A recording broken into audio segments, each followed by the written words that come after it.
அப்புறம் இன்னொரு கேள்வியும் கேட்டிருந்தேன். இது தமிழ்நாடு சட்டசபைக்கான ஒரு தேர்தல்.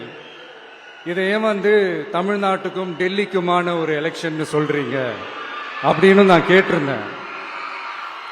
உடனே விஜய் பாஜகவுக்காக பேசுறாரு அப்படின்லாம் திருச்சி பேச ஆரம்பிச்சிட்டாங்க.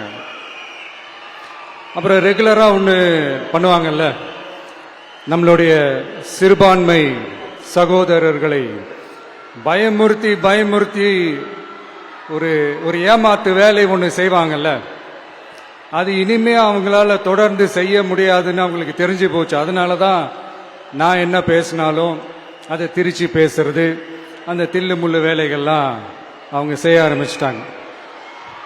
சென்னையில் டெல்லின்னு கூவுறதும், அடிக்கிற கொள்ளைக்கு ரைடு வந்துட்டா டெல்லிக்கு வெள்ளை கொடை பிடிக்கிறதும்,